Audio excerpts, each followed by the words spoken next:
E no dia 9 de junho nós comemoramos o Dia Internacional dos Arquivos. E a Sistematizei trouxe um vídeo aqui falando um pouco da história dos arquivos e dos bancos de dados para vocês aprenderem mais. Júnior, o que tem a ver arquivo com banco de dados? Você sabia que antes dos bancos de dados existirem, os dados eram guardados em arquivos? Isso mesmo, arquivos digitais e antes disso, arquivos físicos. E nós vamos contar para vocês agora um pouco da história dos arquivos e dos bancos de dados. Então, solta a vinheta, editor!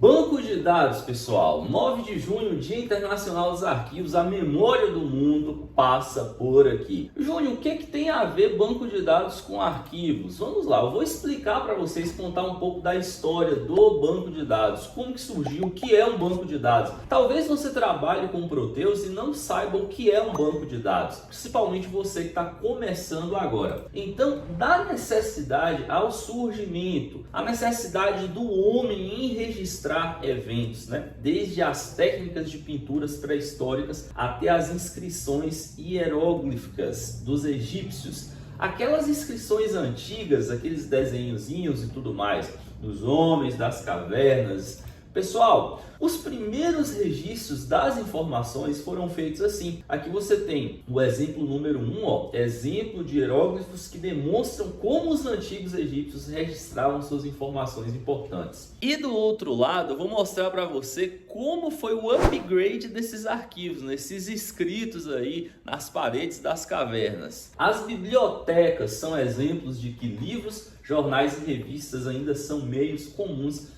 de registros de informações. Hoje nós temos as bibliotecas digitais, os acervos digitais, as revistas digitais e por aí vai. Só que antes disso acontecer, então para vocês terem noção que antes dos bancos de dados acontecerem, surgirem, né, a tipografia ela era muito comum. No século XV, tecnologia de impressão e tipografia teve uma contribuição marcante de Johannes Gutenberg. Foi no papel também que o homem armazenou seus primeiros dados. Mais à frente eu vou mostrar para vocês quem foi um outro contribuidor também para essa questão dos registros de dados, além do Johannes Gutenberg. Você pode pesquisar aí, você vai encontrar a história desse camarada. Pessoal, só que a tipografia ela tem suas desvantagens, né? Por exemplo, imagine uma loja de eletrodomésticos. Pensou aí? Uma loja tipo Americanas, sei lá, Fast.com e outras lojas, qualquer loja que você imaginar. Pense se essa loja ela guardasse a ficha cadastral de cada cliente. Agora pensa comigo. Suponhamos que essa loja tenha 1.000, 2.000, 3.000, 10.000 clientes. Como que eles vão fazer para procurar a ficha, né, de um cliente no meio de milhares? Olha só, essa é a desvantagem da tipografia, da escrita, de guardar dados em papéis, né? Sem contar na segurança, pode perder, molhar, rasgar, enfim, queimar, pegar fogo. E se fosse preciso saber qual dia o cliente Proteuseiro Júnior pagou a última parcela da última compra, certamente essa tarefa iria demandar um bom tempo, havendo a necessidade de mais de um funcionário. Então, seriam vários colaboradores ali trabalhando, né, em busca de um registro. Olha só, falando das primeiras formas de registro,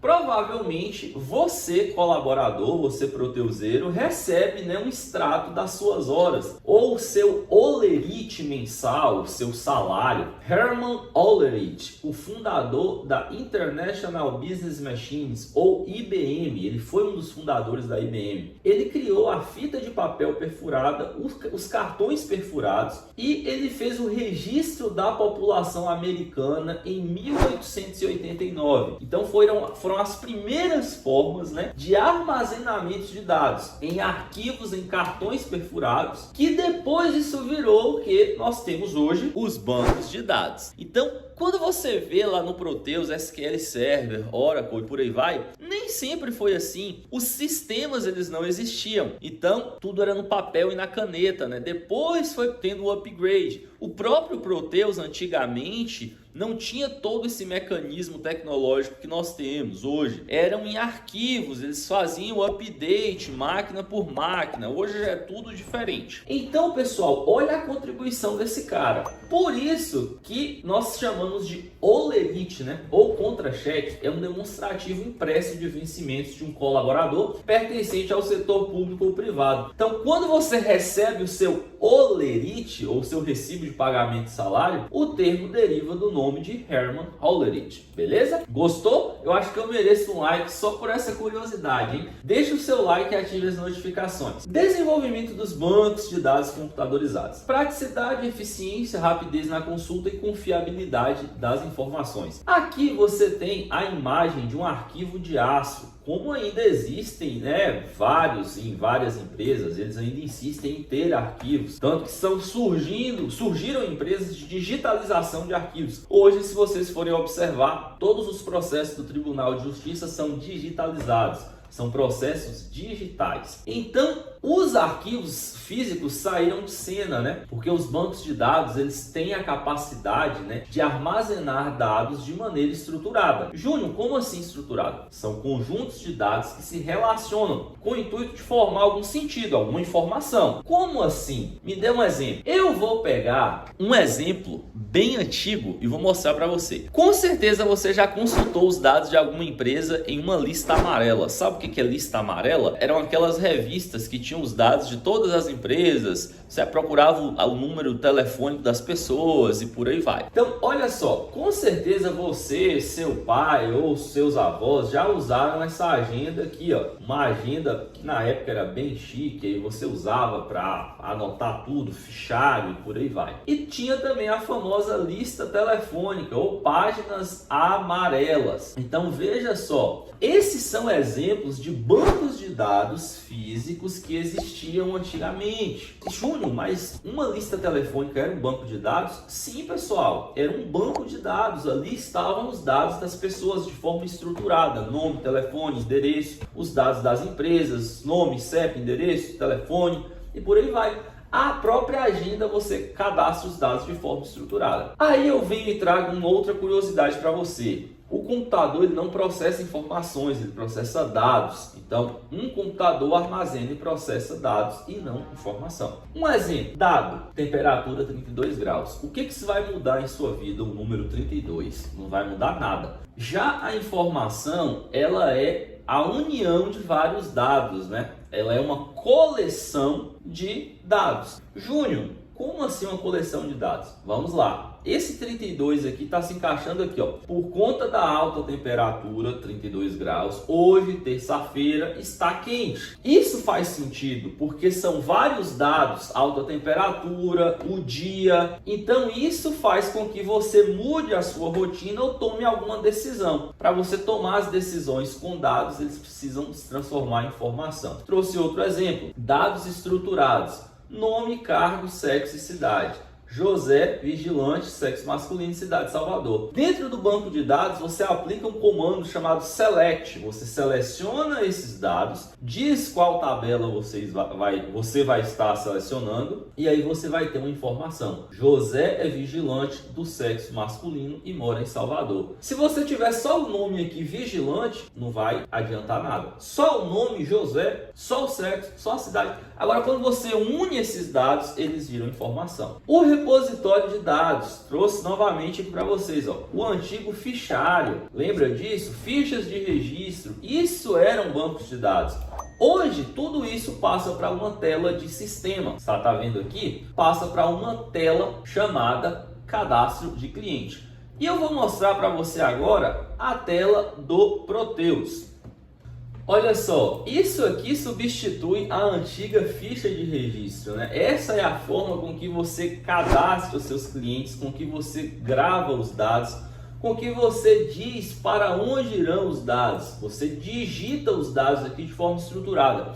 Júnior, então o que seria forma estruturada de cadastro? Forma estruturada, pessoal, é você colocar cada dado em seu devido lugar. Você vai colocar o código no lugar do código, a descrição no lugar da descrição, o nome no lugar do nome. Você já viu quando está fazendo uma compra em algum site, você precisa digitar um endereço, você digita tudo em um lugar só? Não, né? Você digita o campo da rua, o campo da cidade, o campo do estado, o campo do DDD, o campo do telefone. Isso é forma estruturada. Então, o Proteus ele armazena os dados de forma estruturada.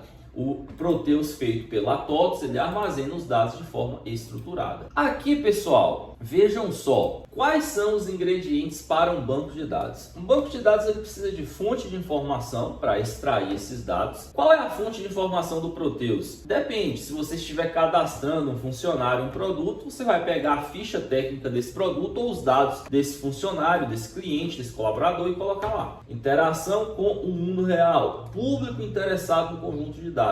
Você precisa ter alguém com interesse naquilo ali. São armazenados em discos rígidos, né, em HDs, SSDs e por aí vai. Pode ser feito backup. Um banco de dados é um conjunto de dados relacionados.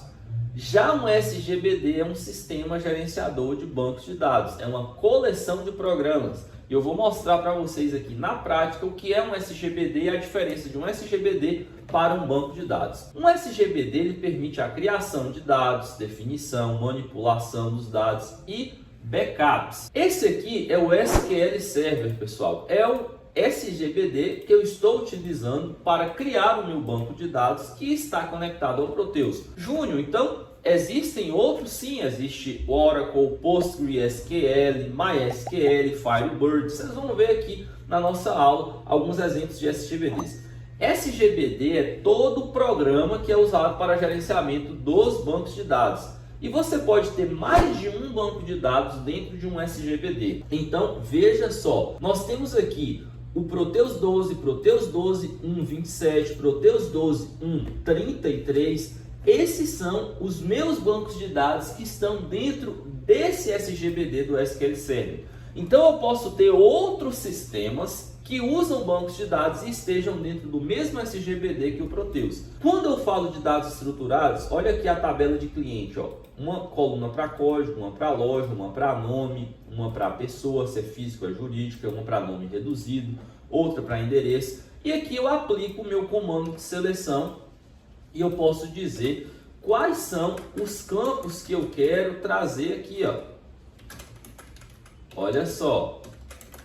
Eu vou trazer código, nome e endereço, ele vai trazer só esses três campos. Isso é um SGBD e isso é um banco de dados, tá? Então, pessoal, quando você tem um SGBD, você pode especificar os tipos de dados e estruturas da tabela, você pode construir o seu banco de dados, dizer qual local ele vai ficar armazenado, incluir, excluir, alterar registros e por aí vai. Nos arquivos, isso aí era feito à mão, você apagava, tinha aquela máquina de datilografar, você errava, você descartava. Com o banco de dados, se você errar, você conserta, se você excluir, você pode até recuperar depois. Então tem todas as características, né, de segurança, de confiabilidade, de usabilidade. E são exemplos de SGBDs. Firebird, Oracle, PostgreSQL, Sybase, o SAP HANA, o Microsoft SQL Server, o MySQL, o SQLite. Então, esses são SGBDs que substituíram os arquivos, né? E que substituíram as listas amarelas, os hieróglifos, os desenhos da época das cavernas. E agora uma pausa para um recadinho muito importante. Você já pensou em ter o diagnóstico da sua empresa na palma da sua mão? Olha só, inteligência corporativa com a Audit View. E você vai ter alertas inteligentes, preventivos, corretivos e informativos, prevenindo multas desnecessárias, situações que podem estar gerando custos ou riscos desnecessários para a sua empresa. Tudo isso você vai ver antes de acontecer com a Audit View. O link aqui na descrição, solicite uma demonstração. Esses são os sistemas gerenciadores de bancos de dados. Espero que você tenha gostado dessa aula e que tenha enriquecido aí o seu conhecimento, a sua cultura, sabendo que os bancos de dados já foram arquivos, já foram escritos, já foram desenhos, né? E essa aqui é a nossa aula aí em contribuição, em comemoração ao Dia Internacional